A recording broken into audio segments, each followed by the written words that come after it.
जय माँ इंद्राक्षी जय अम्बे। आइए इस अंक में हम बात करते हैं 15 जून सोमवती अमावस्या को होने वाली गायत्री महापूजन, गायत्री महाअनुष्ठान में कौन कौन साधक भाग ले सकता है और उसके लिए कोई नियम शर्त है तो वो भी हम आपको बता देते हैं। सबसे पहली बात, इस साधना में ऐसा कोई नियम, बहुत बड़ा नियम नहीं है, बस ब्रह्मचर्य का ज़रूर आप पालन करें, शुद्ध आहार आप प्रयोग में लाएं, वो भी वो साधक जो साधक इसमें प्रतिदिन 14 माला करेंगे। आपका भाव शुद्ध हो, आपके विचार शुद्ध हो, आपका मन निर्मल और शुद्ध हो। शुद्ध भाव से जब 14 माला आप गायत्री की करेंगे और सोमवती अमावस्या में आकर के जब आप भगवती का विशेष पूजन करेंगे तो आपको विशेष लाभ अपने आप महसूस हो जाएगा। दूसरी बात, इस साधना में कौन कौन भाग ले सकता है, क्योंकि कुछ ऐसे भी साधक हैं जो किसी कार्यवश जो 14 माला नहीं कर सकते, तो क्या वो भी आ सकते हैं? बिल्कुल आए। तो जो इस साधना में 14 माला प्रतिदिन कर रहे हैं तो वो भी 15 जून को अवश्य आने का प्रयास करें।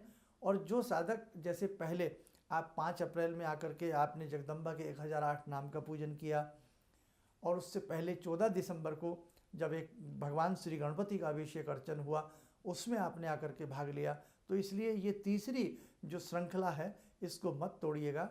तो आप, यदि आपसे माला नहीं भी हो पा रही हैं तब भी आप इस आयोजन का हिस्सा ज़रूर बने। कम से कम सोमवती अमावस्या का दिन है, आपसे ज़्यादा कुछ नहीं, वहाँ आकर के 1008 बार जब आप भगवती का पूजन अर्चन करेंगे तो वो सौभाग्य तो आपको प्राप्त होना चाहिए। तो इसलिए जो साधक इस अनुष्ठान में 14 माला यदि प्रतिदिन नहीं भी कर पा रहे हैं तो वो भी आप 15 जून को आने का जरूर प्रयास करें। और उसी के साथ साथ स्वयं भी आइएगा। सत्य सनातन धर्म की जड़ें मजबूत हैं, मजबूत रहेंगी आप सबके सहयोग से। इसलिए ध्यान रखना, हमें इस प्रकार के आयोजन जहाँ भी होते हैं वहाँ हमें बढ़ चढ़ करके स्वयं भी भाग लेना चाहिए। अपने मित्र, अपने परिजनों को भी हमें ऐसे आयोजन में आने के लिए उन्हें उत्साहित करना चाहिए। तो आपको सारी बात समझ में आ गई हैं। ऐसी कोई विशेष नियम शर्तें नहीं हैं, बस भाव अच्छे रखें और अपना आहार अच्छा रखें।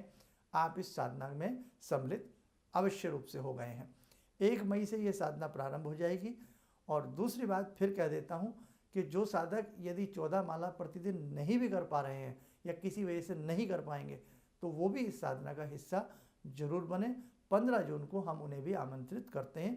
इसलिए दोनों ही तरह के साधक 15 जून की इस विशेष सोमवती अमावस्या की बेला में इंद्राक्षी धाम के प्रांगण में भगवती जगत जननी जगदम्बा के श्री चरणों में बैठ करके इस विशेष पूजन को हम सब बहुत भाव से करने वाले हैं। इंद्राक्षी धाम समस्त प्रकार के साधकों को इसमें आमंत्रित करता है।